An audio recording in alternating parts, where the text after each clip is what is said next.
అందరూ కూడా ప్రార్థనలో ఏకీభవించండి. పరిశుద్ధమైన తండ్రి, కృప కలిగిన మా దేవ, ఇప్పటి వరకు కూడా నీ సజీవ రెక్కలో మమ్మల్ని భద్రపరిచి తండ్రి, మీరు మాకు అనుగ్రహించినటువంటి ఆయుష్ను బట్టి, ఆరోగ్యమును బట్టి, మా జీవితాల్లో మీరు దయచేసినటువంటి ప్రతి విధమైన మేలును బట్టి మిమ్మల్ని స్తుతిస్తూ ఉన్నాం. తండ్రి, మా జీవితాల్లో నాయన మరి ఒక దినాన్ని మీరు మాకు అనుగ్రహించి ఈ పరిశుద్ధ దినాన నీ సన్నిధిలో మేమందరము కూడా కూడుకొనున్నట్లుగా తండ్రి, నిన్ను చేరి ఆరాధించినట్లుగా మీరు ఇచ్చినటువంటి కృపను బట్టి మీకు స్తోత్రాలు. ఇప్పటి వరకు పాటల ద్వారా తండ్రి పాడి నేను మహింపరిచినటువంటి బిడ్డలను మీరు దీవించి ఆశీర్వదించండి. ఈ విలువైన సమయంలో తండ్రి నీ వాక్యాన్ని మేము ధ్యానించనుండగా నీ కృపను అనుగ్రహించండి. తండ్రిని దాసునిగా నన్ను మరుగుపరిచి నీ మాటలే నన్ను వసించులాగున మీరు కృపను అనుగ్రహించండి. నీ వాక్యము ద్వారా బిడ్డలతో మీరు మాట్లాడండి. తండ్రి, ప్రత్యేకముగా ట్రాన్స్లేషన్ చేస్తున్నటువంటి బిడ్డను కూడా మీరు ఆశీర్వదించండి. నీ జ్ఞానాన్ని తండ్రి కృపను బిడ్డకు మీరు దయచేయమని ప్రార్థిస్తూ ఉన్నాం. ఆది నుంచి అంతం వరకు మీరే తోడై ఉండి నడిపించమని యేసుక్రీస్తు పరిశుద్ధమైన నామములో ఈ ప్రార్థన మనల్ని అడిగి వేడుకొనిచున్నాం తండ్రి, ఆమేన్. మొదటిగా తండ్రి అయిన దేవునికి కృతజ్ఞతాస్తుతులు చెల్లిస్తున్నాను. అలాగే చేరి వచ్చిన మీ అందరికీ కూడా ప్రభు రక్షకుడైన క్రీస్తు నామములో నా హృదయపూర్వకమైన వందనాలు తెలియజేస్తున్నాను. आप सभी को उद्धारकर्ता प्रभु यीशु के नाम में मेरा हृदय से धन्यवाद. Praise the Lord. సో చెప్పినట్టుగానే ఈరోజు మనం పెందలగడ స్టార్ట్ చేసాం. ఓకేనా? సో విలువైనటువంటి సమయంలోనికి మనం వచ్చి ఉన్నాం కాబట్టి కొద్దిసేపు మన వాక్యాన్ని ధ్యానించుకోవడానికి ప్రయత్నం చేద్దాం. जैसे कि पिछले दिनों में बात हुआ था, उसी आधार पर आज मैं उसी रीति पर समय सर्वप्रथम प्रभु को देने के लिए और समय के अनुरूप चालू किया हूँ और समय के अनुरूप ही हम आगे बढ़ रहे हैं. సరే, గతించినటువంటి కాలాల్లో మనం ఏమేమి నేర్చుకుంటూ వస్తున్నాం గుర్తున్నాయా? ఎప్పటికప్పుడు మర్చిపోతా ఉన్నారా? पिछले दिनों में हमने क्या क्या सीखा, कुछ याद है कि धीरे धीरे भूलते जा रहे हैं? గిదియోను గురించా? ఓకే, సరే. మనం ఏం నేర్చుకున్నాం? మరి ఏం నేర్చుకున్నాం? దేవుని మీద ఆధారపడడం గురించి నేర్చుకున్నాం. సో ఎలా దేవుడు గిదియోనికి విజయాన్ని ఇచ్చాడు, విక్టరీ ఇచ్చాడు అనే దాని గురించి కూడా మనం చూసాం.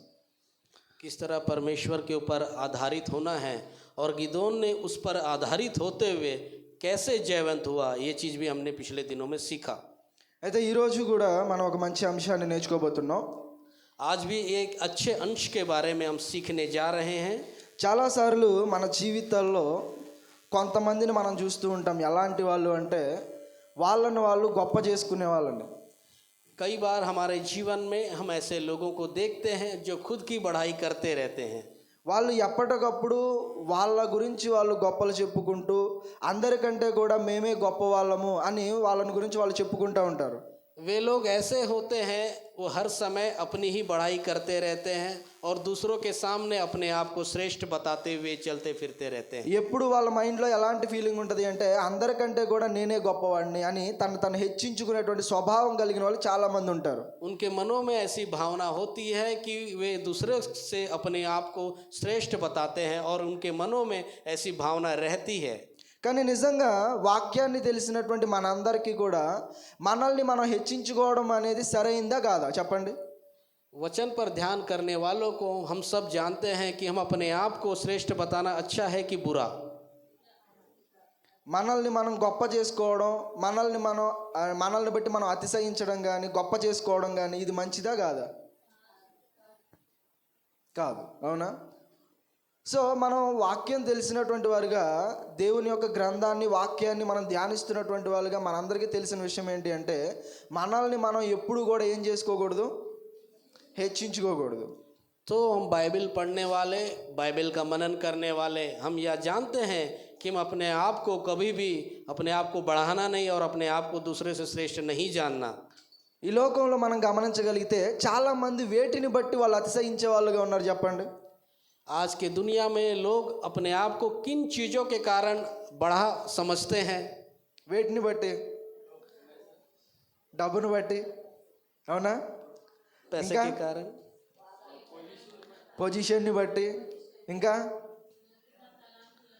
తలాంతులను బట్టి, ఇంకా చదువును బట్టి, ఇంకా ఫేస్ని బట్టి, అందాన్ని బట్టి, ఇంకా అవును నిజమే, ఇంకా నిజంగా ఇలా చెప్పుకుంటా పోతే మనిషి గర్వించే విషయాలు చాలా ఉన్నాయి. డబ్బును బట్టి, అధికారాన్ని బట్టి, చదువును బట్టి, ఉద్యోగాన్ని బట్టి, అందాన్ని బట్టి, బలాన్ని బట్టి, బలగాన్ని బట్టి, ఇలా మనిషి అతిశయించనిదంటూ ఏదీ లేదు. ప్రతి దాన్ని బట్టి మనిషి అతిశయిస్తానే ఉన్నాడు. एक मनुष्य अपने पद के द्वारा, अपने बल के द्वारा, अपनी सुंदरता के द्वारा, अपने जॉब के द्वारा और अपने धन के द्वारा अपने आप को बहुत श्रेष्ठ बता सकता है और नाना प्रकार के और ऐसी कई सारी चीज़ें हैं जिसके माध्यम से वो अपने आप को बढ़ोतरी में और दूसरे से ऊंचे स्थान पर रखने का समझता है. అయితే నేను ఒక విషయం చెప్తున్నా, ఏంటి అంటే మనల్ని మనం నిజంగా గొప్ప చేసుకుంటే, పోనీ హెచ్చించుకుంటే ఎంతవరకు మనం హెచ్చించుకోగలం? यदि हम एक सवाल पर जाएं तो हम अपने आप को कहाँ तक श्रेष्ठ समझ सकते हैं और किस स्थान तक. అదే మనల్ని మనం గొప్ప చేసుకోకుండా మనల్ని దేవుడు గొప్ప చేస్తే అది ఎలా ఉంటుంది? यदि हम अपने आप को श्रेष्ठ ना बनाकर यदि परमेश्वर हमें श्रेष्ठता के शिखर पर रखे तो वो कैसा रहेगा. సో ఏది బెస్ట్ అని మీకు అనిపిస్తుంది? మిమ్మల్ని మీరు గొప్ప చేసుకోవడం బెటర్ అనిపిస్తుందా? దేవుడు మిమ్మల్ని గొప్ప చేస్తే బెటర్ అనిపిస్తుందా? ఏది మంచిగా ఉంది? आपको कौन सा चीज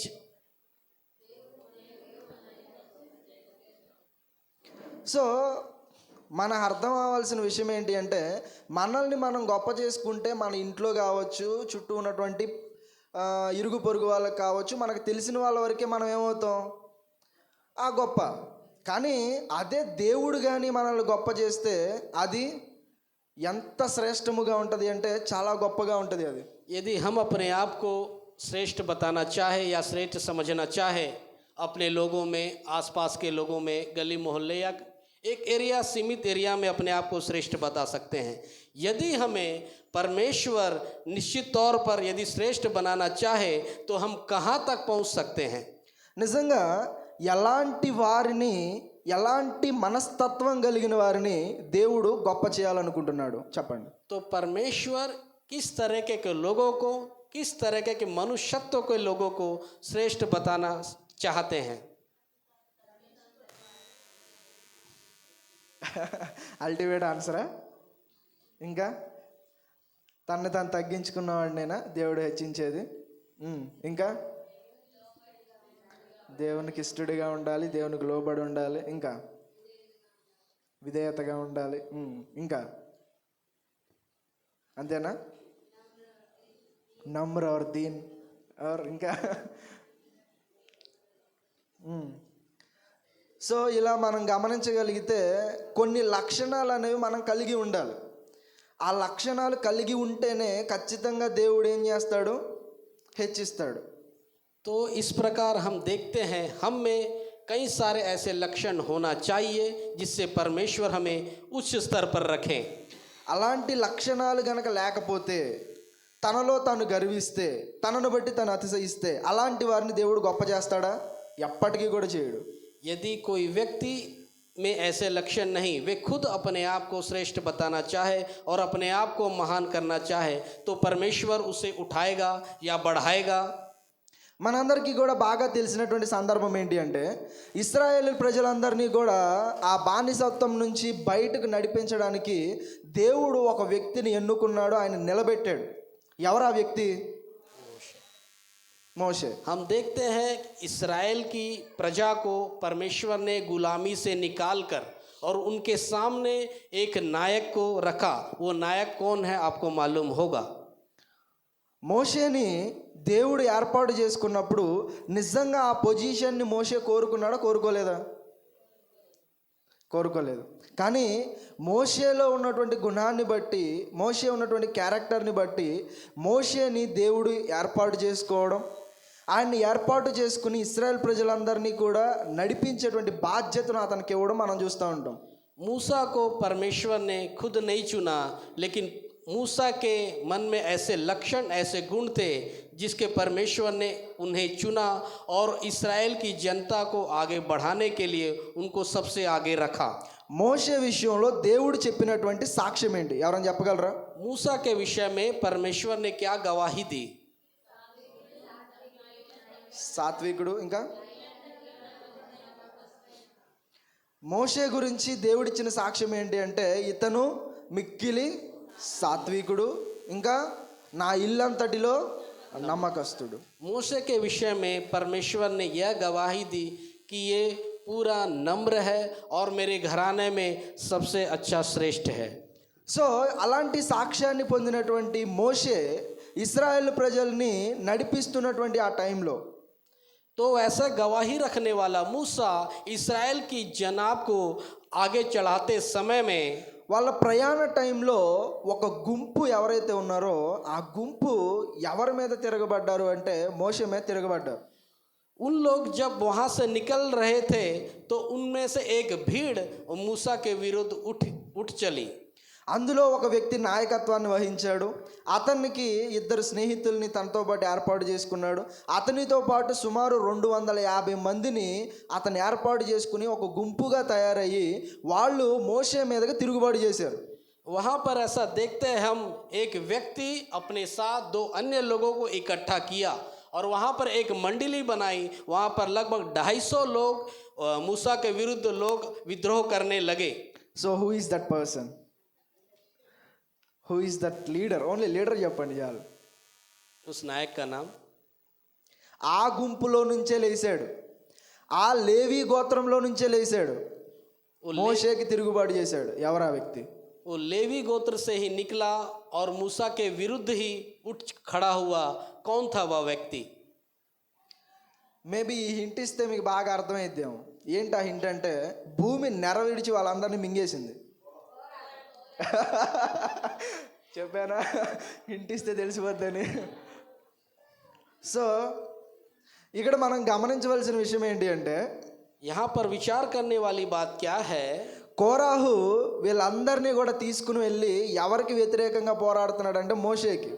कोरा कुछ लोगों को लेकर किसके विरुद्ध उठा? मूसा के विरुद्ध. సో ఇప్పుడు మీరు గమనించండి, కోరాహు మంచివాడా చెడ్డవాడా? तो कैसा कोरा कैसे व्यक्ति था? చెడ్డవాడా మంచివాడా కోరాహు? బురా వ్యక్తి. చెప్పండి, కోరాహు మంచివాడా చెడ్డవాడా? చెడ్డవాడు. సో ఎందుకు చెడ్డవాడయ్యాడు కోరాహు? అతనిలో ఉన్నటువంటి లక్షణాలు ఏంటి? దేన్ని బట్టి దుష్టుడయ్యాడు? దేన్ని బట్టి అతను చెడ్డవాడిగా మారాడు? कोरा कैसे बुरा हुआ? उनमें ऐसे क्या लक्षण थे कि वो बुराई और चल पड़ा?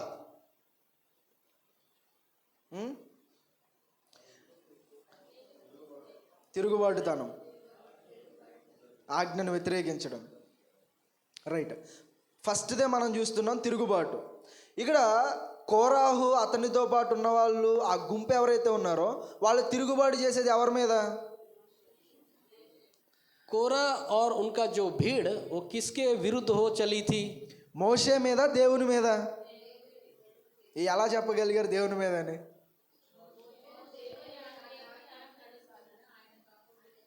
సో మోషే అక్కడ వ్యక్తిగా ఫిజికల్గా అక్కడ కనబడుతున్నాడు, కానీ పూర్తిగా అక్కడ నడిపిస్తున్న వ్యక్తి ఎవరు?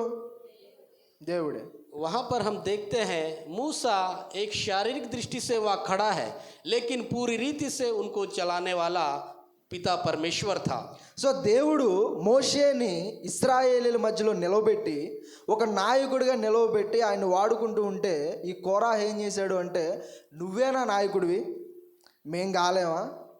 నిన్నేనా దేవుడు ఏర్పాటు చేసుకునేది, మేం కాదా? అందరూ నీ మాట వినాలా, ఎందుకు వినాలి అని చెప్పి తిరుగుబాటు ప్రారంభించాడు. वहाँ पर हम देखते हैं मूसा को परमेश्वर ने इज़राइल की जनता में चुना और उनको नायक बनाया, लेकिन वह एक व्यक्ति ऐसा रहा कोरा. उनके मनों में ऐसे विचार आया, क्या परमेश्वर ने तुझे ही चुना है, क्या हमें नहीं चुना, क्या हम तेरे ही सुने, क्या परमेश्वर हमारी नहीं सुनता? तो उनके मनों में कई सारे बात आकर वो मूसा के विरुद्ध चढ़ाई किया. ఇక్కడ ఈ సందర్భం మీరు చూడాలి అంటే సంఖ్యాకాండము 16వ అధ్యాయంలో ఈ సందర్భాన్ని మీరు చూడగలుగుతారు. इन बातों को हम देखा जाए, गिनती की पुस्तक 16वीं अध्याय में इन बातों का हम मनन कर सकते हैं. అక్కడ మొదటి వచనం నుంచి కూడా మీరు గమనించగలిగితే అక్కడ ఎక్కడి నుంచి కోరాహు వచ్చాడు, అతని స్నేహితులు వచ్చారనే విషయాలు మాట్లాడుతుంటాడు. అక్కడ మెయిన్గా 3 వ్యక్తులు కనబడతారు మనకి.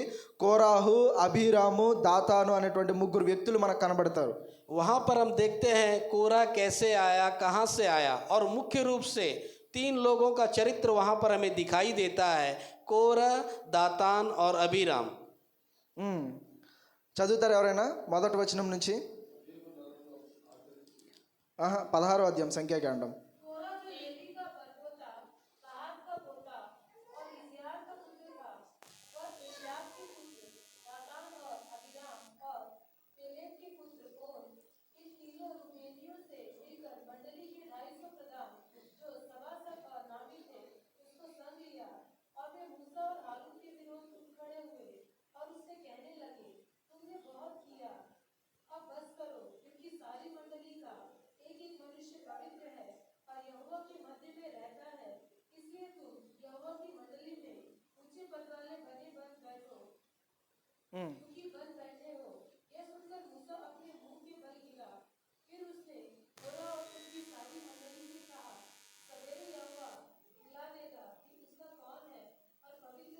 చాలు. ఇక్కడ మనం గమనించగలిగితే ముగ్గురు వ్యక్తులు మనకు కనబడుతున్నారు. ఈ ముగ్గురు కూడా మనం గమనించగలిగితే ఈ కోరాహు అనే వ్యక్తి నాయకుడిగా ఉన్నాడు, అవునా?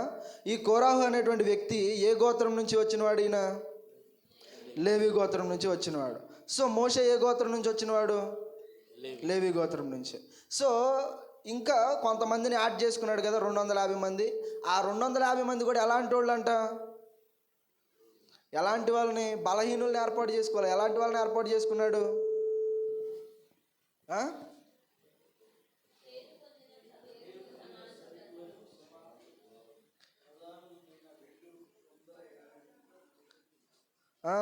ఎలాంటి వాళ్ళనంట? పేరు పొందిన సభికులు, సమాజ ప్రధానులనై. అంటే ఆయన ఏర్పాటు చేసుకున్నది చిన్నోళ్ళేం కాదు. ఎలాంటి వాళ్ళు? సమాజంలో పేరు పొందిన వాళ్ళు, పెద్దోళ్ళు. అలాంటి వాళ్ళని 250 మందిని ఆయన గ్యాదర్ చేసుకుని మోషే మీద తిరుగుబాటు చేస్తున్నాడు. यहाँ पर हम देखते हैं कोरा किस वंश से है, मूसा किस वंश से है, दोनों ही लेवी वंश से है।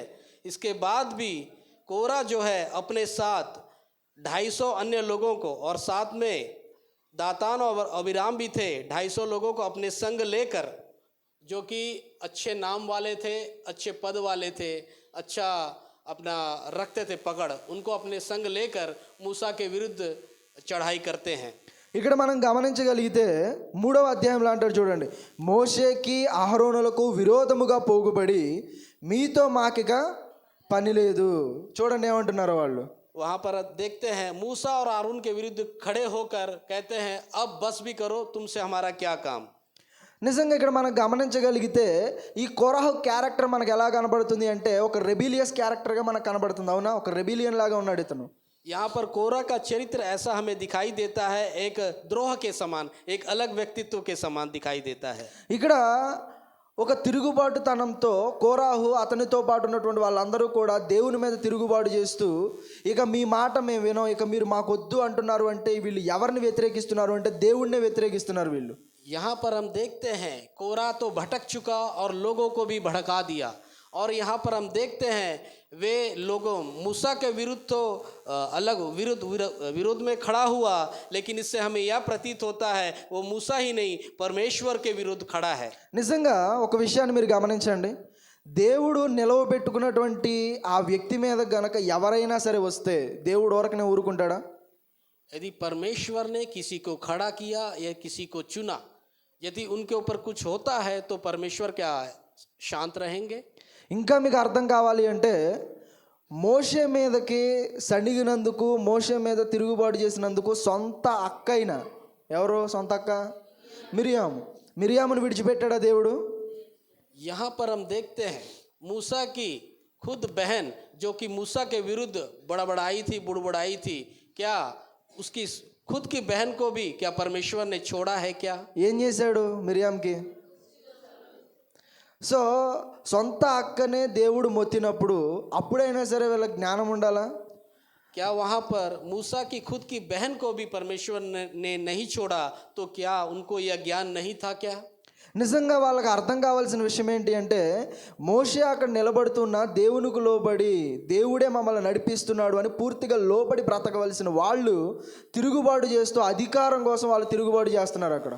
वहाँ पर एक देखते हैं उन लोग मूसा जो कि उसको श्रेष्ठ मानते हुए, जिसे परमेश्वर ने चुना, उनकी अगुवाई में ना चलकर उनके विरुद्ध चढ़ाई करते हैं और अपने आप को इस श्रेष्ठ पद के लिए लड़ाई करने लगते हैं। ఇంకొక విషయాన్ని మీరు చూడండి, అదే చాప్టర్లో 13వ వచనం మీరు చూడండి, 13th వర్స్. 19वीं आयत।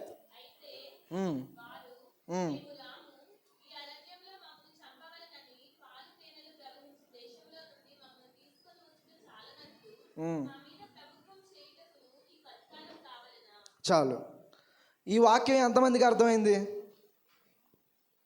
ఇక్కడ కోరాహు ఏమంటున్నాడు? ఏమంటున్నాడు కోరాహు? మేము రాము. ఎక్కడికి రావు? ఇక మీతో పాటు మేము రాము, నువ్వు చెప్పినట్టు మేము వినము. ఇంకా ఈ అరణ్యంలో మమ్మను చంపవలనని పాలు తేనెలు ప్రవహించు దేశము నుంచి మమ్మను తీసుకొని వచ్చుట చాలినట్టు మా మీద ప్రభుత్వము చేయుటకు నీకు అధికారము కావలనా? అంటే ఇప్పుడు చెప్పండి, కోరాహు దృష్టిలో పాలు తేనెలు ప్రవహించే దేశం ఏది? కోరాహు మైండ్లో పాలు తేనెలు ప్రవహించే దేశం ఏది అంటే, తను ఏ దేశాన్ని అయితే విడిచిపెట్టి వచ్చాడో ఆ దేశమే ఆయనకు పాలు తేనెలు ప్రవహించే దేశం. कोरा की दृष्टि में दूध और मधु की धाराएं बहने वाला देश क्या है? हम देखते हैं उनके नज़रों में जो मिस्र से गुलामी में रहकर जो वापस आ रहे थे, उनके लिए वो मिस्र ही दूध और मधु की धाराएं वाला देश। నిజంగా మీరు గమనించండి, ఐగుప్తు దేశంలో ఇశ్రాయేల్ జీవితం ఎట్లా ఉంది? నిజంగా అంత సమృద్ధిగా, అంత హ్యాపీగా వాళ్ళ లైఫ్ లీడ్ చేశారు అక్కడ. यदि हम देखते हैं क्या मिस्र देश में इजरायलियों की दशा कैसी थी? क्या वे अच्छी रीति से संपन्न थे? क्या अच्छे से उन लोग वहाँ पर उनका जीवन काल था क्या? అలాంటి పొజిషన్ నుంచి వాళ్ళు వస్తే దేవుడు వాళ్ళ కరుణించి బానిసత్వం నుంచి విడిపిస్తే ఈయన మరలా ఎలా ఆలోచిస్తున్నాడు అంటే, అరణ్యంలో చంపాలని తీసుకొచ్చావు మమ్మల్ని, శుభ్రంగా పాలు తేనెలు ప్రవహించి ఐగుప్తు దేశంలో మేము బ్రతికే వాళ్ళం కదా అంటున్నాడు. అంటే చూడండి ఎంత పరిస్థితులు, ఎలాంటి పరిస్థితిలో ఉన్నాడో కోరాహు. ऐसे देश से उनको परमेश्वर ने निकाल के लाया, फिर भी उन लोग वही मिस्र को दूध और मधु की धाराएं बहने वाला देश समझते हैं और उनके मनों में ऐसी भावनाएं व्याप्त थी, वो अपने आप को पुराने दृष्टि में ही रखना चाह रहे थे। నిజంగా మీరు గమనించండి, కోరాహుకి ఇక్కడ కేవలం ఆయన ఎజెండా ఏంటి? ఏం కావాలి కోరాహుకి ఇక్కడ?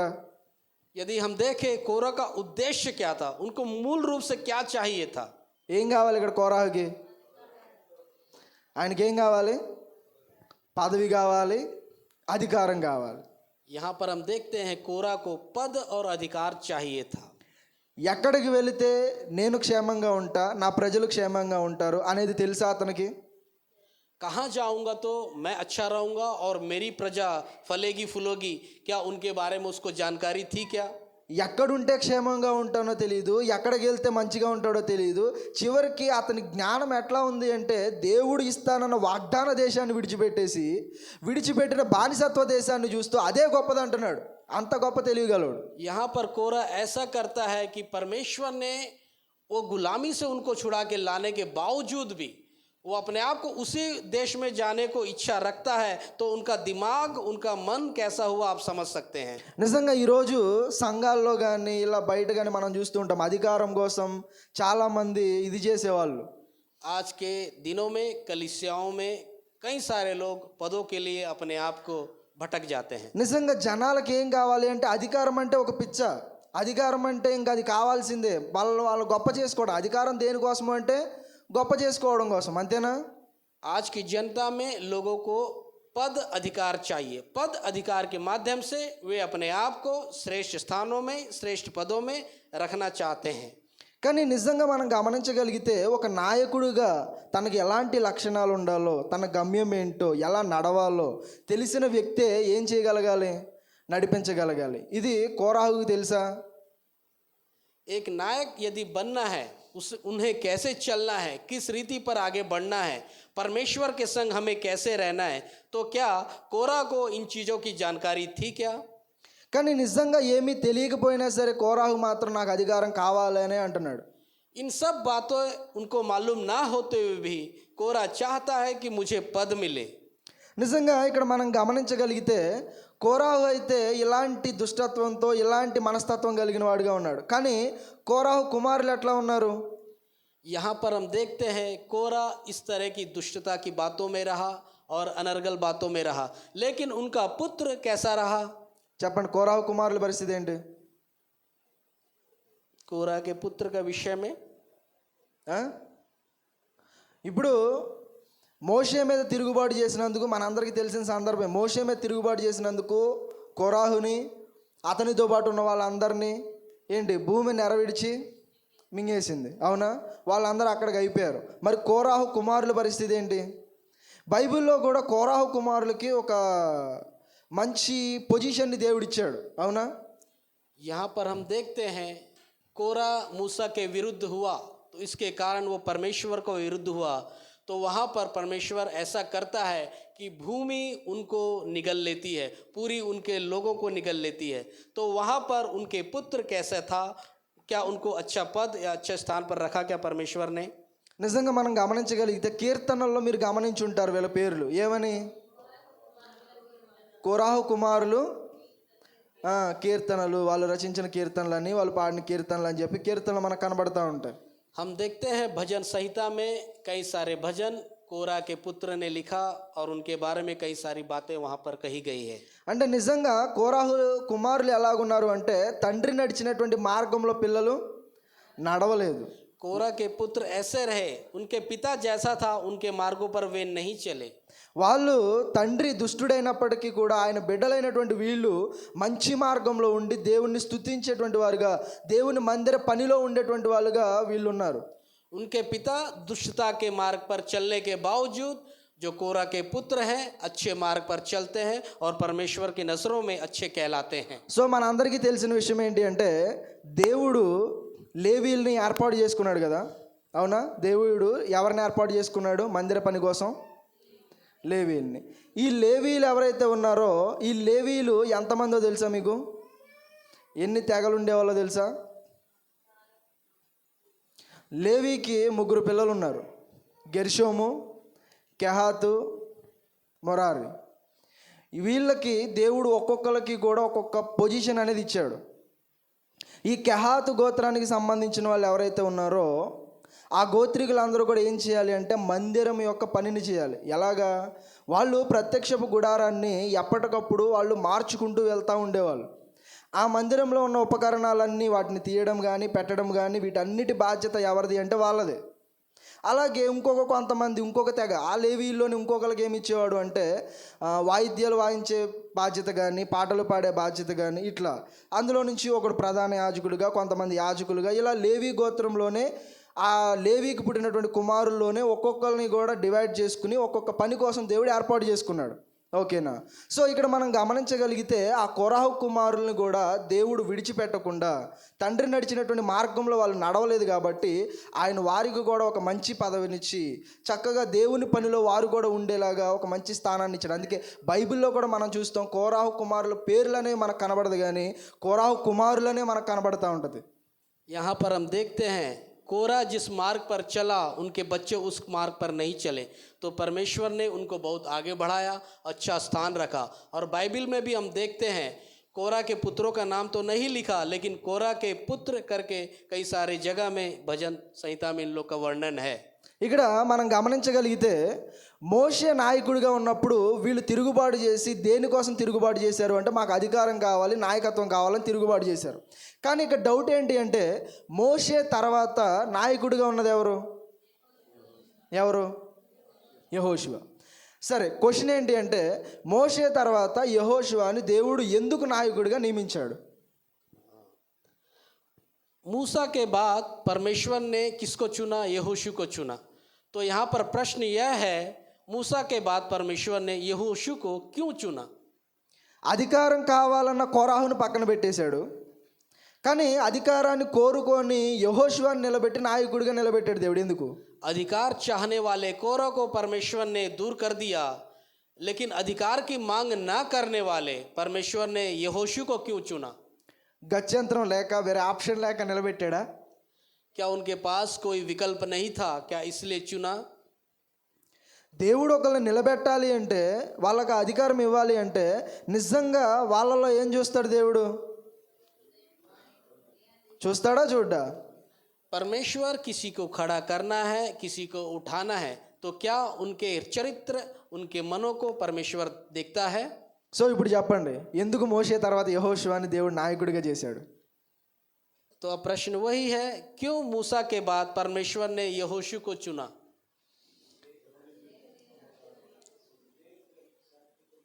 సాత్వికంతో ఉన్నాడు. ఇంకా ఎక్కడైనా సరే యెహోషువ నాయకత్వాన్ని కోరుకున్నాడా? ఎలా ఉన్నాడు మరి యెహోషువ? తగ్గింపు కలిగి ఉన్నాడా? ఇంకా మోషే అండర్లో ఉన్నాడు. ఓకే, నిజంగా ఒక నాయకుడిగా ఉండవలసిన వాడి బాధ్యత ఏంటి అంటే, ఎవరు నాయకుడు అవ్వగలరు అంటే పని తెలిసినోడే నాయకుడు అవ్వగలడు. అర్థమవుతుంది? ఇప్పుడు సపోజ్ ఒక తాపీ మేస్త్రి ఉన్నాడు అనుకోండి, అతను మేస్త్రి ఎప్పుడవుతాడు? నలుగురు అతని కింద ఉన్నప్పుడు కాదు, పని అతనికి తెలిసినప్పుడు, పనిలో అతను సీనియారిటీ సంపాదించినప్పుడు, అప్పుడు అతను ఏమవ్వగలడు? అతడు నాయకుడు అవ్వగలడు, అతని కింద వాళ్ళని నడిపించగలడు. అలా కాకుండా ఇతనికే పని తెలియదు అనుకోండి, కింద వాళ్ళని ఏం నడిపిస్తాడు? తన కింద ఉన్న వాళ్ళని. అవునా? సో ఇక్కడ మోషేని దేవుడు నిలవబెట్టుకున్నాడు. మోషే దగ్గర కింద ఉన్న వ్యక్తి ఎవరు? మోషే కింద ఉన్న వ్యక్తి ఎవరు? యెహోషువ. ఈయన జీవితంలో ఏం చేస్తూ ఉన్నాడు అంటే, పరిచర్య చేస్తూ ఎన్నో విషయాలు మోషే దగ్గర ఆయన నేర్చుకున్నాడు. यहाँ पर हम देखते हैं मूसा के समयों में, मूसा के अंतर्गत रहकर, मूसा के जो जो क्रियाकलापों को देखकर, उनको देखकर आगे बढ़ने वाला यहोशू रहता है, और वहाँ पर मूसा के कार्यकलापों को देखकर उनसे सीखने वाला और अच्छा जन यहोशू रहता है. అందుకే నేను ఎప్పుడు చెప్పే విషయం ఏంటి అంటే, మనం ఎప్పుడూ కూడా రెడీగా ఉండాలి. దేవుడు ఎప్పుడు మనల్ని నిలబెడతాడో, ఎప్పుడు ఎలా ఎవరిని వాడుకుంటాడో మనకు తెలియదు. కానీ మనం సిద్ధంగా ఉంటే ఖచ్చితంగా దేవుడిచ్చే అవకాశాన్ని తీసుకుని బలంగా మనం నిలబడగలుగుతాం, వాడబడగలుగుతాం. इसलिए हमें हर समय तत्पर और तैयार रहना है. कब घड़ी, कौन सी घड़ी परमेश्वर हमें खड़ा करे, उस मौके को हमें बुनाना है. इसलिए हमेशा सिद्धता की ओर चलते रहें और समय अपने आप को तैयारी में रखें. 1 Peter chapter 5 verses 6. पहला पत्रस 5वां अध्याय उसकी 6वीं आयत. తగిన సమయమందు మిమ్మును హెచ్చించినట్లు ఆయన బలిష్టమైన చేతి కింద దీన మనస్కులై ఉండండి. సో దేవుడు హెచ్చించేటువంటి వాళ్ళు ఎలా ఉండాలి? ఎప్పుడు కూడా దీన మనస్కులై దేవుని బలిష్టమైనటువంటి చేతుల కింద వాళ్ళు ఉండాలి. అప్పుడు తగిన కాలంలో దేవుడు ఏం చేస్తాడు? హెచ్చిస్తాడు. ఇప్పుడు మోషే తర్వాత యెహోషువని దేవుడు ఎందుకు నాయకుడిగా నియమించాడు అంటే, దేవుని బలిష్టమైన చేతుల కింద ఆయన దీన మనస్కుడిగా ఉన్నాడు కాబట్టి యెహోషువని నాయకుడిగా దేవుడు నిలవబెట్టాడు. परमेश्वर के समक्ष हमें दीनता में रहना है ताकि वह उचित समय, उचित घड़ी पर हमें उठाए. उसी प्रकार वहाँ पर हम देखते हैं यहोशू भी उचित समय के लिए उसी रीति से मूसा के समान अपने आप को दीन में रखा ताकि परमेश्वर ने उसी समय पर उठाया. అందుకే మీ అందరికీ కూడా ఛాన్సులు అనేది ఇస్తున్నది.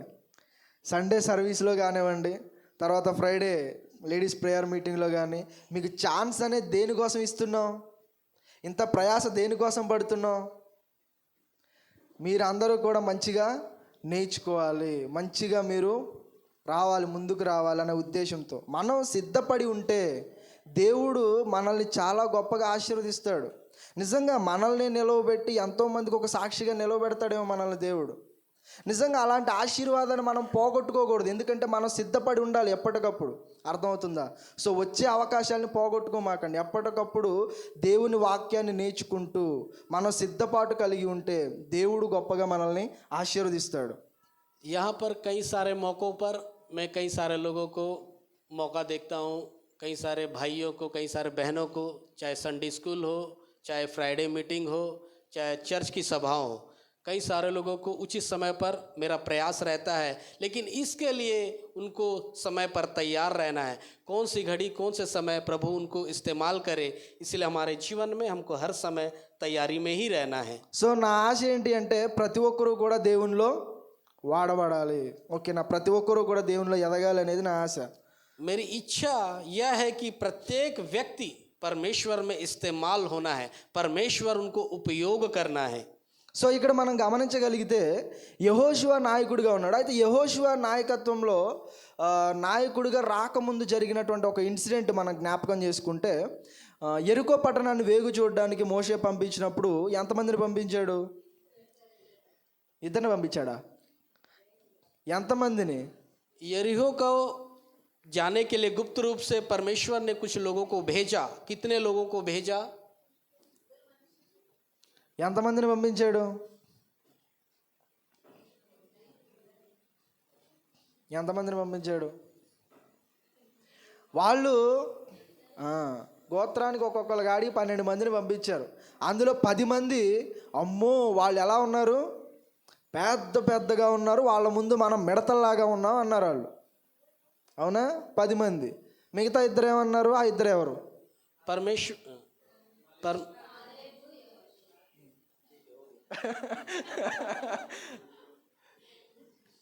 ఓకేనా?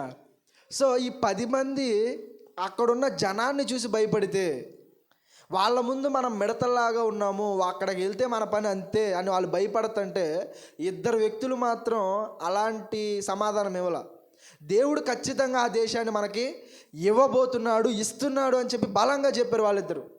वहाँ पर हम देखते हैं परमेश्वर ने प्रत्येक गोत्र से एक एक व्यक्ति को भेजा, लेकिन 10 लोगों ने वहाँ पर नकारात्मकता के साथ यरीको का भेद का जवाब दिया कि उन लोग काफ़ी मजबूत है, काफ़ी नफीले लोग हैं, काफ़ी ताकतवर है, उनके समक्ष अपन टिड्डियों के समान दिखेंगे, एक छोटे रूप में देखेंगे। लेकिन उन 10 लोगों के अलावा 2 लोग ऐसे लोग भी थे वहाँ पर आकर परमेश्वर की बढ़ाई करते हैं और एक उसको किसी भी रीति से हम जीतेंगे करके बल देते हैं। ఇక్కడ నా క్వశ్చన్ ఏంటి అంటే, ఒక క్వశ్చన్ అడుగుతున్నా చూడండి. 10 మంది ఎందుకు అలా సమాధానం చెప్పారు, ఈ ఇద్దరు మాత్రం ఎందుకు ఇలా సమాధానం చెప్పారు? రీజన్ ఏంటి? वहाँ पर प्रश्न यह है कि 10 लोगों ने ऐसा जवाब दिया और 2 लोगों ने अलग तरीके से जवाब दिया। మొత్తం క్వశ్చన్లు అయిపోతున్నాయి इसका कारण అనుకుంటారేంటి? क्या हो सकता है? మొత్తం క్వశ్చన్లే అడిగేస్తున్నాడు ఈయన ఈరోజు అనుకుంటున్నారా? వాళ్ళ ఆలోచన విధానం ఇంకా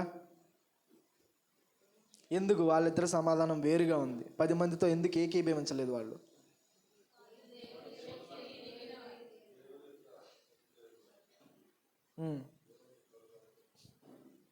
నిజంగా వాళ్ళిద్దరికీ ఏం తెలుసు అంటే దేవుని శక్తి తెలుసు.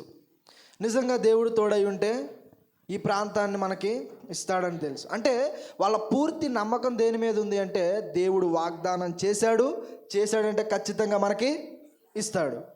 वे 2 लोगों को परमेश्वर के ऊपर विश्वास था, उनके मन में ऐसी परमेश्वर ने डाला। इससे पहले यदि परमेश्वर ने हमसे प्रतिज्ञा की है कि वे हमें देंगे तो किसी भी रीति से हमें देंगे, ऐसा विश्वास, ऐसा दृढ़ संकल्प उनके मनों में था। ఈరోజు నేను మిమ్మల్ని అందరినీ అడుగుతున్నా, నిజంగా దేవుడిచ్చినటువంటి వాగ్దానం మీదే ఆధారపడిన వాళ్ళు ఎంతమంది ఉన్నారు? పూర్తిగా దాన్ని నమ్మగలిగిన వాళ్ళు ఎంతమంది ఉన్నారు? यदि हम एक प्रश्न करें, परमेश्वर के ऊपर पूरी रीति से आधारित होने वाले, परमेश्वर के ऊपर पूरी रीति से अपना सब कुछ विश्वास रखने वाले कितने लोग रहे होंगे?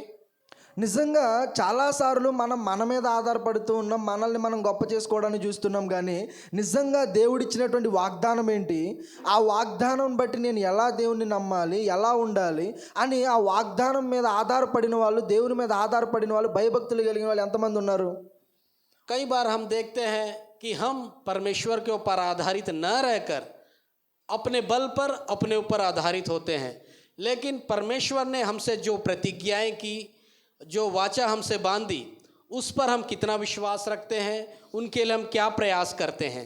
నిజంగా ఇశ్రాయేలీయులకి దేవుడిచ్చిన వాగ్దానం ఏంటి అంటే, ఏ దేశాన్ని ఇస్తానన్నాడు వాళ్ళకి? పాలు తేనెలు ప్రవహించే కానాను దేశాన్ని ఇస్తానని వాగ్దానం చేశాడు. इजरायलियों से परमेश्वर ने प्रतिज्ञा की, दूध और मधु की धाराएं बहने वाला देश, कनान देश मैं आपको देने जा रहा हूं करके प्रतिज्ञा की। సో పూర్తి నమ్మకము, పూర్తి విశ్వాసం ఎవరికి ఉంది అంటే యెహోషువకు ఉంది. ఏంటంటే దేవుడు వాగ్దానం చేశాడు కాబట్టి ఆ దేశాన్ని మనకి ఇస్తాడు అని. पूरा विश्वास सभी में से अच्छा यहोशू को था। यहोशू को यह विश्वास था कि परमेश्वर ने प्रतिज्ञा की है तो वह देश जरूर हमको देंगे। ఇంకా మనం గమనించగలిగితే యెహోషువలో ఇంకా గొప్పతనం మనం చూడగలిగితే ఆయన చాలా దీన మనసు కలిగిన వాడు అని. ఇంకా చెప్పాలి అంటే మీరు ఎవరినైనా సరే ఆరాధించండి, నేను మాత్రమేనా ఇంకెవరన్నా, నేనును నా ఇంటి వారును యెహోవానే సేవిస్తాము. నిజంగా తను దేవుని కొరకు నిలబడినటువంటి వ్యక్తిగా కనబడుతున్నాడా లేదా? यहाँ पर हम देखते हैं यहोशू काफ़ी दीन व्यक्ति था और अपने पूरे घराने के समेत यह बोलता है कि आप लोग किसी की भी आराधना करो, मैं तो अपने घराने समेत परमेश्वर की आराधना करूँगा। నిజంగా అంత గొప్ప వ్యక్తి కాబట్టే మోషే తర్వాత నాయకుడిగా దేవుడు యెహోషువని ఏర్పాటు చేశాడు. यहाँ पर हम देखते हैं उतना अच्छा व्यक्तित्व, उतना महान व्यक्ति होने के कारण परमेश्वर ने मूसा के बाद यहोशू को चुना। చివరిగా నేను కొన్ని విషయాలు చెప్పి నేను ముగిస్తా. చూడండి, దేవుని వాగ్దానం మీద ఆధారపడినటువంటి భక్తుల జీవితాలు ఎలా ఉన్నాయో చూడండి. परमेश्वर के ऊपर आधारित रहने वाले भक्तों का जीवन कैसा होता है हम देखेंगे। దేవుని వాగ్దానం మీద ఆధారపడిన వాళ్ళు మనకు కనబడుతున్న వ్యక్తి అబ్రహాము. परमेश्वर के प्रतिज्ञाओं पर आधारित रहने वाला व्यक्ति हमें दिखाई देता है अब्राहम। అబ్రహాం ఎలా ఆధారపడ్డాడు చెప్పండి? कैसे आधारित था अब्राहम? చెప్పండి. విశ్వాసం, అంతేనా? ఓకే, ఇంకా ఫస్ట్ ఫిజికల్గా చెప్పండి. ఆయన దేవుడు ఇచ్చినటువంటి వాగ్దానం ఏంటి చెప్పండి ఫస్ట్.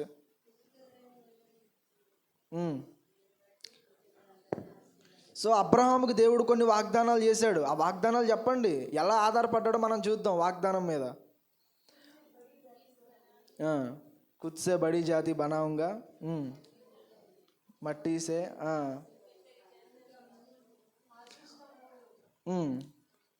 నిజంగా అబ్రహామును దేవుడు చాలా రకాలుగా చెప్పాడు. ఏంటంటే నేను అనేక జనముగా చేస్తా, ఆకాశ నక్షత్రాలుగా నీ సంతానం ఉంటుంది, ఇసుక రేణు వలె ఉంటుంది, నిన్ను గొప్ప జనముగా చేస్తానని దేవుడు ఆశీర్వదిస్తానని చెప్పాడు. అవునా? परमेश्वर ने अब्राहम से कई सारे बातों के माध्यम से बातें की कि आकाश के तारे गणों के समान तेरी प्रजा को, तेरे पुत्रों को मैं बढ़ोतरी दूंगा, रेती के समान, बालू के समान, किनको के समान बहुत बढ़ाऊंगा। ऐसी कई सारी प्रतिज्ञाएं परमेश्वर ने अब्राहम से करते हैं। దేవుని వాగ్దానం కొరకు 25 years కనిపెట్టాడు. నేను అది కావాలనుకుంటున్నాను ఫస్ట్, మీరు అది చెప్తారని. దేవుడు వాగ్దానం ఇచ్చాడు, ఆ వాగ్దానం కొరకు ఎన్ని సంవత్సరాలు కనిపెట్టాడు? 25 years కనిపెట్టాడు. అవునా కాదా? परमेश्वर ने अब्राहम से एक प्रतिज्ञा की, उस प्रतिज्ञा के लिए उन्होंने 25 वर्ष उसका इंतजार किया। దేవుని మీద నమ్మకం ఉంచి, ఏంటి, దేవుని మీద భయభక్తులు ఉంచి తన ఇంటి వారిని అందరినీ కూడా విడిచిపెట్టేసి దేవుడు చెప్పినటువంటి ఆ వాగ్దానం అంటే ఎంత గొప్పగా దేవుడిని నమ్మగలిగాడు అంటే, దేవుడు చెప్పాడు అంటే ఖచ్చితంగా ఇది జరిగిస్తాడు అని పూర్తిగా అతడు నమ్మగలిగాడు 100%. यहाँ पर हम देखते हैं अब्राहम से परमेश्वर ने वाचा बांधी तो अपने घरों को सबको छोड़कर परमेश्वर की प्रतिज्ञा के लिए बहुत विश्वास दृढ़ता के साथ आगे बढ़ता है। సో ఎందుకు ఈ వ్యక్తిని మనం జ్ఞాపకం చేసుకుంటున్నాము అంటే, ఆ వ్యక్తి మనకు ఒక మంచి మాదిరిగా కనబడుతున్నాడు కాబట్టి. तो क्यों इस व्यक्ति को हम याद रख रहे हैं? क्योंकि वे हमारे लिए एक अच्छा श्रेष्ठ गवाही है।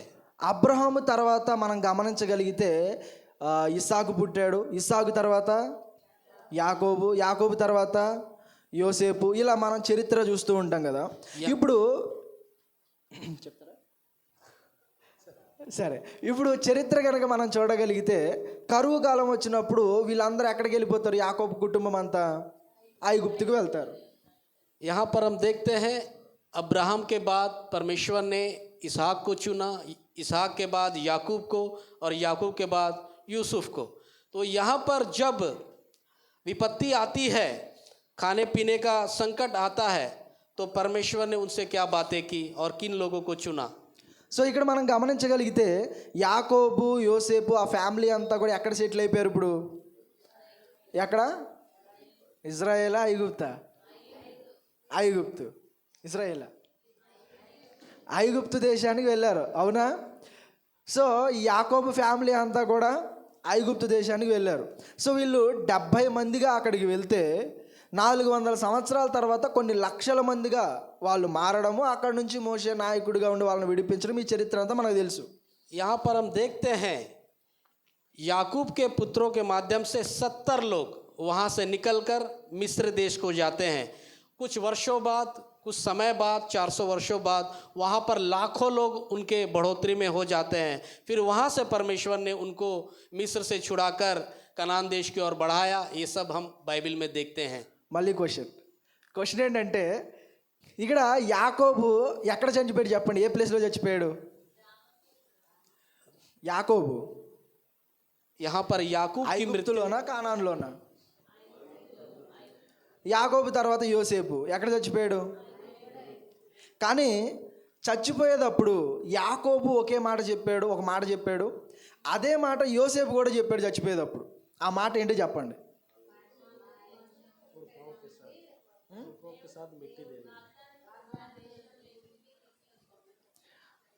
అంటే నన్ను మీరు పాతి పెడుతున్నారు కదా, మీరు ఖచ్చితంగా ఈ దేశాన్ని విడిచిపెట్టి వెళ్ళేటప్పుడు నిశ్చయంగా దేవుడు మనల్ని జ్ఞాపకం చేసుకుంటాడు. జ్ఞాపకం చేసుకుని మనల్ని ఈ దేశం నుంచి తీసుకుని వెళ్ళిపోయేటప్పుడు ఏం చేయాలి మీరు? నా శల్యాన్ని, అంటే అప్పటికి బాడీ అంతా అయిపోతుంది, మిగిలి ఉన్న ఎముకలు ఏవైతే ఉన్నాయో ఆ శల్యాన్ని మీరు ఏం చేయాలి? మీతో పాటు తీసుకెళ్ళి మీరు ఎక్కడ చేయాలి? కనానులో పాతి పెట్టండి అన్నాడు. ఇప్పుడు అదే క్వశ్చన్, ఎందుకు చెప్పాడు? చచ్చిపోతే ఎక్కడైనా సరే ఒకే నేల కదా. అంటే ఒక్కో నేలలో చచ్చిపోయిన వాళ్ళకి కూడా ఏమైనా తేడాలు ఉంటాయేంటి? బ్రతికున్న వాళ్ళకంటే నేలను బట్టి డిఫరెన్స్ ఉంటుంది, అవునా? చచ్చిపోయిన తర్వాత ఎవరిని ఏ నేలలో పాతి పెడితే ఏంటి?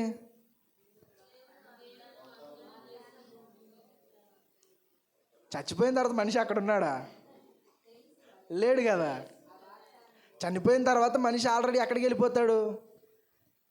పాతాళానికి వెళ్ళిపోతాడు, అవునా? And sisters, right. యాక్చువల్లీ ఇక్కడ విషయం ఏంటి అంటే, ఒక్కసారి మనిషి చచ్చిపోయిన తర్వాత పాతి పెట్టబడితే అది ఏ ప్లేస్లో పాతి పెట్టబడినా ఒకటే. ఈవెన్ యేసుక్రీస్తు ప్రభుని పాతి పెట్టింది మట్టిలో కాదు, ఎక్కడ? రాతిలో, అవునా? కొంతమంది ఇసుకలో, కొంతమంది మట్టిలో, ఇలా ఒక్కొక్క ప్రాంతంలో ఒక్కొక్క విధంగా కార్యక్రమం అనేది జరుగుతుంది, భూస్థాపన కార్యక్రమం అనేది, అవునా?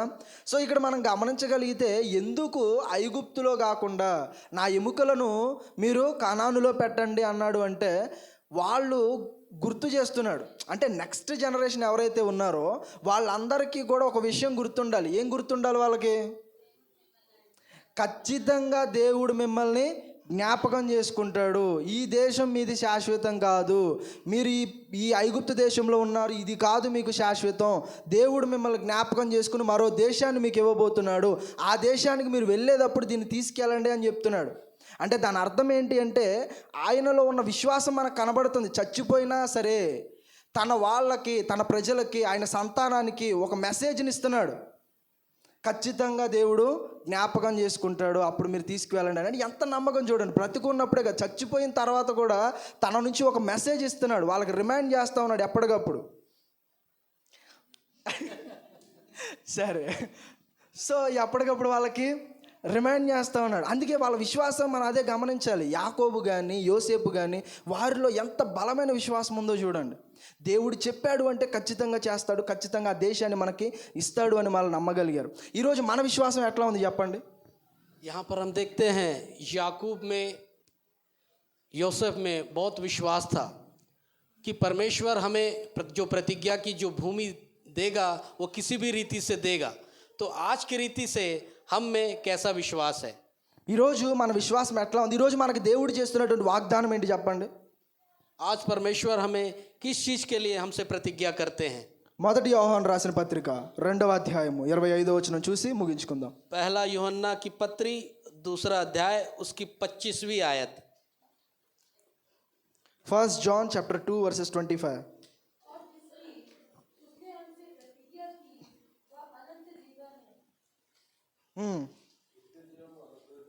నిత్య జీవము అనుగ్రహింతుననున్నదియే ఆయన తానే మనకు చేసిన వాగ్దానం. ఇప్పుడు చెప్పండి, దేవుడు మనకు చేసిన వాగ్దానం ఏంటి?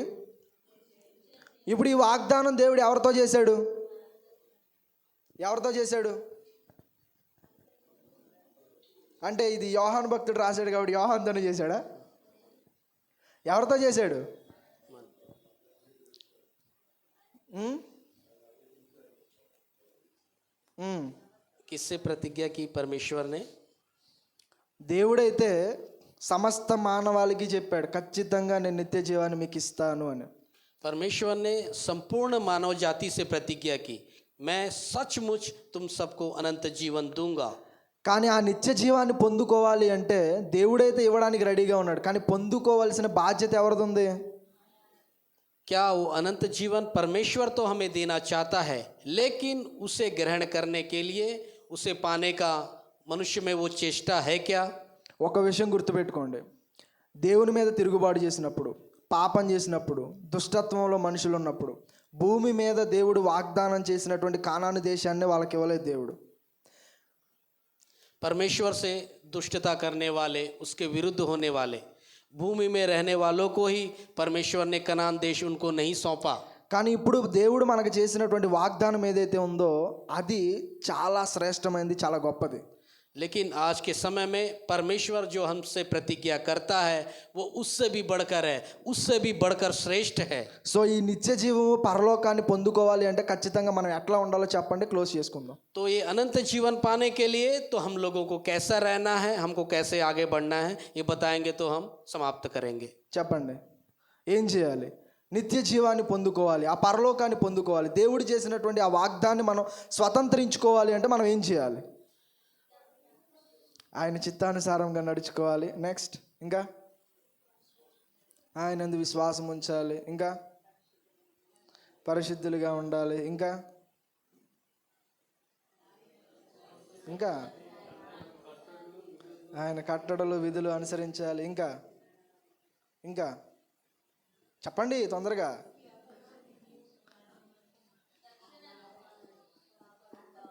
అంతం వరకు నమ్మకంగా ఉండాలి, ఇంకా చెప్పండి, ఇంకా దేవుని స్వార్థకు ప్రకటించాలి, ఇంకా నిర్దోషంగా ఉండాలి, ఇంకా సరే ఇన్ని చెప్తున్నాం కదా, ఎన్ని పాటిస్తున్నాం?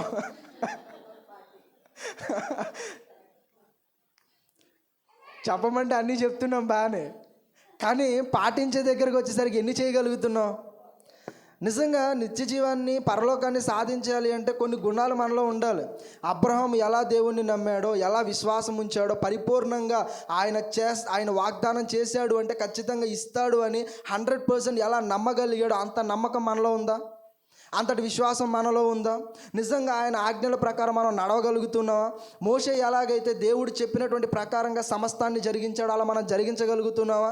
నిజంగా మోషే తర్వాత నాయకుడిగా ఉన్నటువంటి యెహోషువ ఎలాగైతే మోషే దగ్గర నుంచి ఎన్నో విషయాలు నేర్చుకుని దేవుని యందు భయభక్తులు కలిగి ఉండడం అంటే ఏంటో, ఆయన యందు ఆధారపడడం ఏంటో ఇవన్నీ ఆయన నేర్చుకుని ఎలాగైతే నిలబడి దేవునిలో వాడబడ్డాడో అలా మనం ఎంతమంది ఉండగలుగుతున్నాం? నిజంగా వీటి గురించి మనం ఆలోచన చేయగలుగుతున్నాం? సింపుల్లీ మనం ఏమనుకుంటున్నాం అంటే పరలోకానికి వెళ్ళిపోవాలి. ఎందుకు వెళ్ళిపోవాలి? బాప్తిసం పొందాం కాబట్టి వెళ్ళిపోవాలి, అంతేనా? అంతకుమించి మనం ఏం చెయ్యం అసలు, అంతేనా? బాప్తిసం పొందితే సరిపోయిందా? ఇంకేమైనా చేయాలా? ఖచ్చితంగా బాప్టిజం అనేది ఒక టికెట్ లాంటిది అంతే. దాని తర్వాత నువ్వు ప్రయాణం అనేది చేయాలి, అవునా కదా? బాప్తిజం తీసుకుంటే సరిపోదు, దాని తర్వాత నువ్వేం చేయాలి? ప్రయాణం చేయాలి, నీ జీవిత యాత్ర ముందు కొనసాగించాలి. దాంట్లో ఒడిదుడుకులు రావచ్చు, ఇబ్బందులు రావచ్చు. ఆ ప్రయాణం ఎలా ఉంటుంది అనేది కొంతకాలం మీకు శ్రమ కలుగుతుంది. అయినా సరే మీరు ఓపికతో, నిరీక్షణతో, విశ్వాసంతో ఉండాలి అని దేవుడు చెప్తున్నాడు. అంతం వరకు విశ్వాసాన్ని చేపట్టాలి అని దేవుడు చెప్తున్నాడు. మరి అంతం వరకు కూడా ఎవరు సహించగలుగుతున్నాం మనం? నిజంగా గుర్తుపెట్టుకోండి, నిత్య జీవాన్ని సంపాదించుకోవాలి అంటే ఈ లక్షణాలన్నీ మనకు ఉండాలి. దేవుణ్ణి నమ్మగలగాలి, దీనత్వము, వినయము, విధేయత ఇవన్నీ ఉండాలి. దేవుని ఆజ్ఞల ప్రకారం మనం నడవగలగాలి. ఇంకా ఏం చేయాలి? ఇంకా పరిశుద్ధులుగా బ్రతకాలి. ఇంకేం చేయాలి? మరణం వరకు కూడా మన విశ్వాసాన్ని మనం కాపాడుకోవాలి. అప్పుడే మనం ఏం సంపాదించుకోగలము అంటే నిత్య జీవాన్ని, ఆ వాగ్దానాన్ని మనం స్వతంత్రించుకోవాలి. అయితే ఈరోజు నేను కన్వే చేసిన మెసేజ్ ఏంటి అంటే ఫస్ట్ నేను స్టార్ట్ చేసినప్పుడు చెప్పా, మనల్ని మనం హెచ్చించుకోవడం కాదు, మనల్ని హెచ్చించాల్సింది ఎవరు? దేవుడే హెచ్చించాలి. దేవుడు హెచ్చించాలి అంటే ఆ వ్యక్తిలో కొన్ని క్యారెక్టర్స్ అనేవి ఉండాలి, ఆ వ్యక్తిలో కొన్ని గుణాలు అనేవి మనకు కనబడాలి. చెప్పేనా? సరే, దేవుడు హెచ్చించాలి అంటే ఖచ్చితంగా మనలో కొన్ని గుణాలు అనేవి కనబడాలి ఆయనకి, అవునా? సో దేవుడు మనల్ని ఎలాంటి వారిని హెచ్చిస్తాడు అనేది మనం చూసినప్పుడు మోషేని హెచ్చించాడు. ఎందుకు హెచ్చించాడు? परमेश्वर ने कुछ गुणों के माध्यम से हमें चुनता है। परमेश्वर ने मूसा को चुना, ऊँट से बढ़ाया। क्यों बढ़ाया? ఎందుకు మోషేని గొప్ప చేశాడు? मूसा को क्यों महान बनाया? తర్వాత యెహోషువని ఎందుకు నాయకునిగా చేశాడు? यहोशू को क्यों नायक बनाया? అబ్రహాముని అనేక మందికి ఆశీర్వాదకరంగా, ఇంకా చెప్పాలి అంటే అనేక మందికి తండ్రిగా అబ్రహాముని అంత గొప్పగా ఎందుకు ఆశీర్వదించాడు? अब्राहम को कई सारे लोगों का पिता होने के लिए, उनकी जनता को उतना आगे बढ़ने के लिए क्यों आशीषित दिया? ఇలా మీ విశ్వాసుల జీవితాలు మీరు చూస్తూ ఉన్నప్పుడు దేవుని మీద వాళ్ళు ఆధారపడడం మనకు కనబడుతుంది. यहाँ पर हम देखते हैं विश्वास के द्वारा उनका परमेश्वर के ऊपर आधारित होना हमें दिखाई देता है। ఇంకా దేవుని వాగ్దానం మీద 100% వాళ్ళు నమ్మకాన్ని ఉంచారు. उन लोग परमेश्वर की प्रतिज्ञाओं के ऊपर किस तरह से विश्वास किया। అయితే ఒక విషయాన్ని నేను చెప్పి క్లోజ్ చేస్తా చూడండి. एक विषय में बताकर इसको बंद करना चाहूँगा। నిజంగా మనం దేవుని నమ్మి విశ్వాసం ఉంచి यदि हम परमेश्वर के मानकर सच्ची रीति से विश्वास रखें, 100% ఆయన వాగ్దానం మీద మనం విశ్వాసం ఉంచగలిగితే 100% परमेश्वर की प्रतिज्ञाओं पर हम विश्वास करें, నిజంగా దేవుడు మనల్ని గొప్ప చేస్తాడు. परमेश्वर निश्चित रूप से हमें उठाएगा। నిజంగా దేవుడు మనల్ని ఘనపరుస్తాడు. निश्चित रूप से परमेश्वर हमें बढ़ाएगा। ఈ భూమి మీద ఉన్నప్పుడు మాత్రమే కాదు, కానీ ఈ భూమిని విడిచి వెళ్ళినటువంటి తర్వాత కూడా ఆ మహిమ ఘనత అనేది దేవుడు ఎప్పటికీ కూడా మనకు ఉంచుతాడు. ये पृथ्वी पर रहने वाले दिनों में नहीं, ये पृथ्वी को छोड़कर हम जब चले जाएंगे तो परमेश्वर हमें महिमा और अच्छी रीति से हमें बढ़ाएगा। దేవుడు మిమ్మల్ని అందరినీ దీవించును గాక. इन बातों के माध्यम से परमेश्वर हमें आशीष दे। Thank you. आमीन। అందరూ కూడా